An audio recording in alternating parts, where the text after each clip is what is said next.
Polygons in space, the four-color map theory. Now I'm going to illustrate today how this four-color system really works. We're going to look at some more fun areas of tiling patterns and show why they can be colored all with only four colors.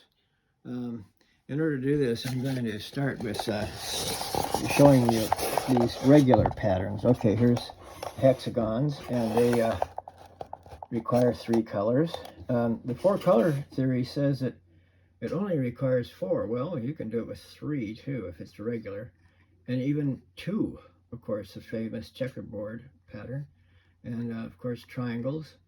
A regular tiling of the plane with regular triangles only requires two colors. Of course, you can use more than two colors if you like on triangles or other things, and you don't end up having two spaces that are of the same color right next to each other. So there you are with but with hexagon, why do they require three and the others only require two? Well, I'm going to get into that and some more stuff in this video.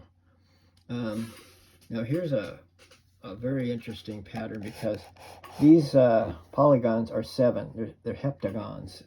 So in the middle you have a seven-sided one that's blue, and these other ones are seven-sided, and then you have some pentagons here. So there's really only two kinds of shapes, sevens and five, seven-sided and five-sided. And it creates a really big challenge.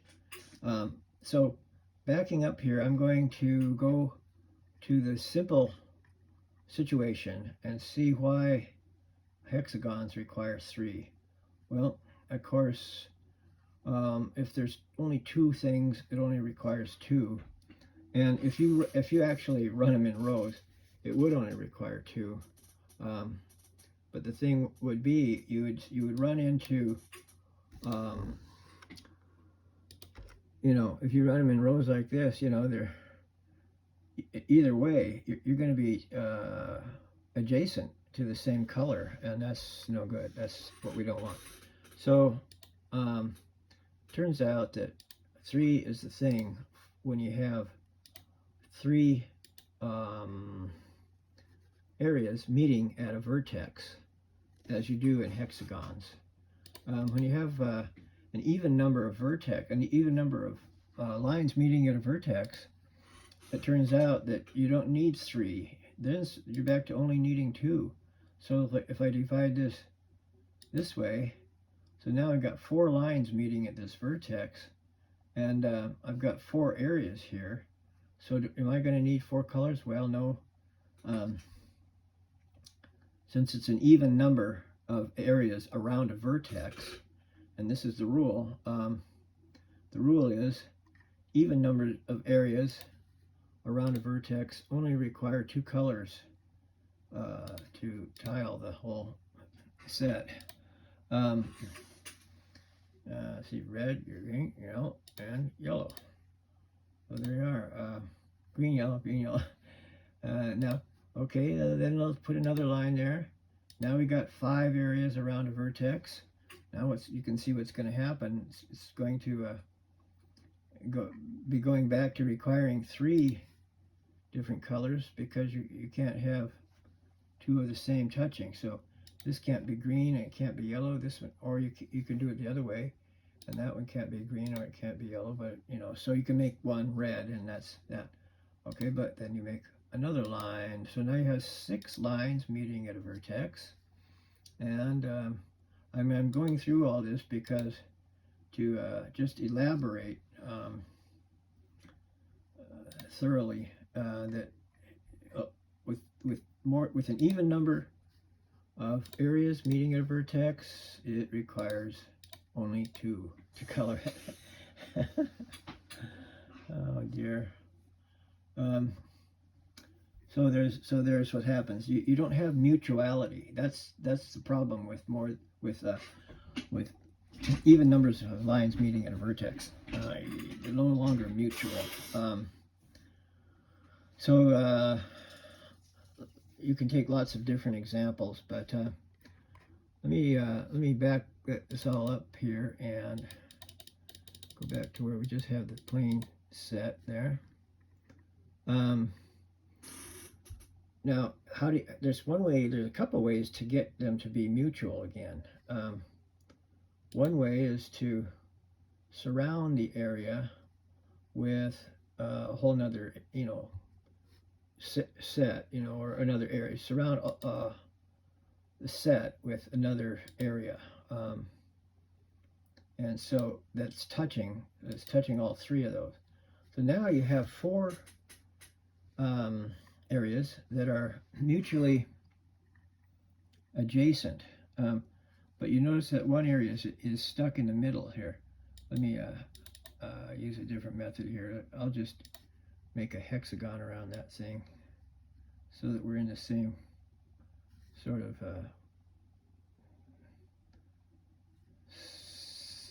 okay. So we're consistent, just to be consistent there. Okay. Okay, we've got kind of a hexagon-y area around the around that red area there. And you're going to need another color because that's a fourth area. So now, okay, so what? Oh, great. So suppose you decide you're going to make another area surrounding all of those. Okay, is that going to work? Oh, I don't think so. You can cut through there, or you can go all over it. Yeah, you could actually go beyond it completely and call that the ocean. It should be blue then, I guess. So, but I've already chosen my color. Well, okay, make this one the lake, and make this one the ocean, and then we can just go back to red for that other one, for that in between area. So it only takes 4. Now when you put the red area there, you isolated this lake with some land, I guess, and then so now you've got an ocean which touches everything all right. So you require 4 colors, but you can't require 5. One way you have a map maker here. See, he's trying to change this set of areas so that it'll require more than 4 colors. Now, to do that, he's got to try to show that you can make 5 areas mutually adjacent. Now, I just illustrated that by surrounding areas, you can't get mutual adjacency. Okay, let me cut this in here because it still touches those others. It still touches the red and green if I cut those off. And the idea is, okay, it doesn't really change the principle of this. It just trims it down a little bit. But I've also exposed the red and green out here so that you could supposedly, okay, you can make another surroundment out here, and it touches blue, red, and green, blue, green, and yellow, and you can just already imagine what that is, what that's going to be. Touches blue, green, and yellow. See, I don't have to go back and touch the blue again, so I'll just cut in here and touch the yellow. Now this area touches blue, green, and yellow, and of course it can be red because it doesn't touch the red there. Let me go back there and try to make it touch that red here. Let's go down here, and then we can cut in here somewhere and just make it touch that red area. Okay, and then we'll just erase that line there. And okay, now it can't be red, green, or blue, or red, green, blue, or yellow. I've come completely around here, and there's that blue there. It's still touching that. This is making a map that's a little bit more tricky. But what you've done here is you've cut off, when you surrounded these areas, you've isolated them. So here I've isolated this yellow from this blue over here, and even though that's blue, you can still deal with the problem. So like what you might want to do is so you might you know, change this blue. Well, you don't have to change it because it's already isolated, but you change a few colors and you can manipulate this thing around here. Let me do a few things here. Okay, let's just do that and that, because that's not touching blue anymore. So and then all you have to do, of course, is do that. Oops, that's not red. Okay, there's your red. Okay. And you got to do a few more things here. Red, ooh, green, red. Oh my gosh. Yeah. Yeah, just make that red and make this one yellow. And there you go. So there you are.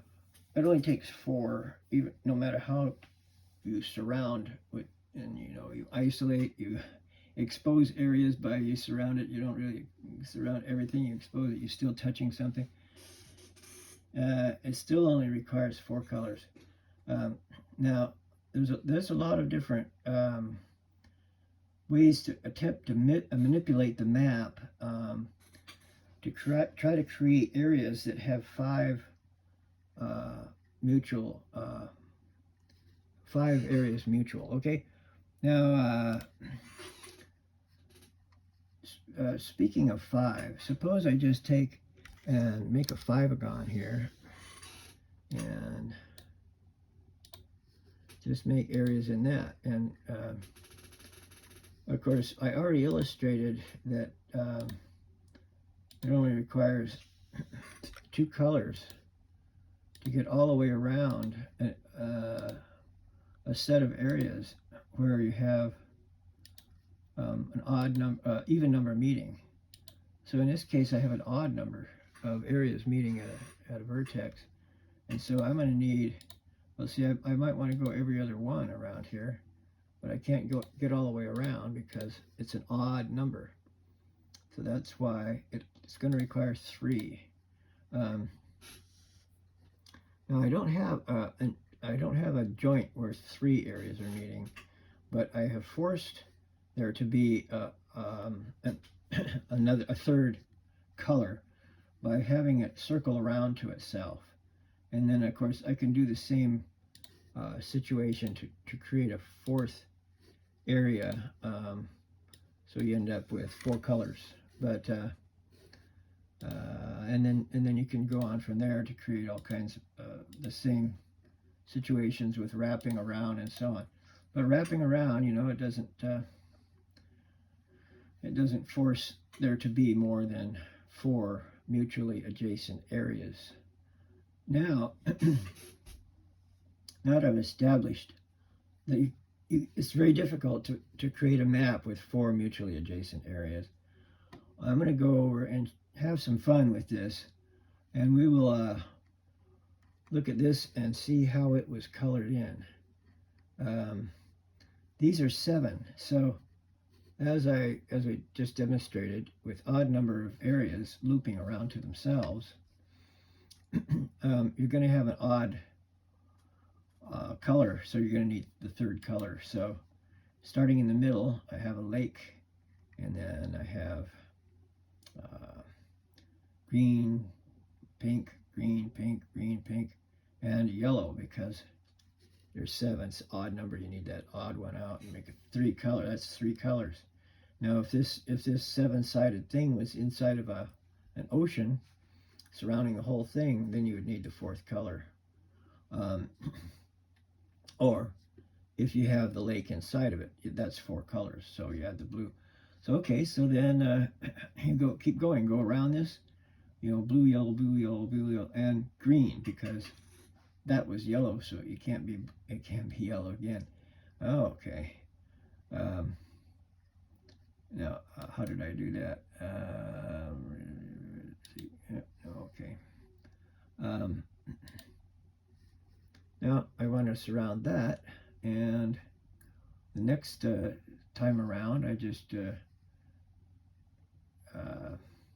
I'm going to choose. Well, of course, I got blue, yellow. So this time I have to go pink, green. You know, all the way around. And then we just go pink, green. I can't go green there. See, there's that odd one there. Oops. I still want to go every other one. So I'm going to go my pink right there, and now I've got 7 semigons surrounding that, and so I'm limiting the number of colors so I can get all the way around that. Actually, I don't want that to be pink because that's already pink, and it can't be green like we saw, and that one can be pink though. So can't okay, where we go. Now we're limiting the number of colors as much as possible. So we just had this odd one out, this yellow. There's 3 colors all the way around that. So if it was in an ocean, then you'd only require the 4th color to be blue. Of course, you've got these blue touching already, so it doesn't matter. In the next layer, I'm gonna go all the way around with yellow, I think, and nobody's gonna bother me. And there's 14 of these all the way around. We're in a 7-way symmetry thing here. Oops, that's yellow, so okay, we can't do that. So then we're just gonna have to, I suppose we just go with green around that. I guess that's the only thing you can do there. So you've already got yellow and pink, and you could go blue, but I'm just gonna go green there, and then I can surround the whole thing again with just the boring same colors almost all the way around without any problem. I'm not running into any repeating colors here. In fact, I can get all the way around with that thing. I forgot to color that one yellow, didn't I? Okay. We still have these 2 odd ones, these 2 green ones here. It's not going to be quite as straightforward as it seems. Now this time around, I'm just going to color green on just these 7 because they're exposed to outer space out here, and I don't want more than 3 colors exposed to outer space in any tiling pattern. In order to add a next layer around any map, you're going to have the previous map have the maximum of only 3 colors exposed to the outer space. And if in that case, you can only, you're going to have to play a game of limited things. Okay, here I've got green and green. Oops, it's green there, see? So maybe I'll just go yellow here. So that's 2 colors for my outer space. I'm not sure that's going to work, but let's see, that should be green there. Green. Okay. Green. Oh dear. So I've got green and yellow in the outer spaces. And now what I'm going to end up wanting to do is, what are the color? How am I going to get colors out here? I've got green and blue, and so I want to get yellow and pink out here, I suppose, right? Yellow and pink. And go yellow and pink all the way around.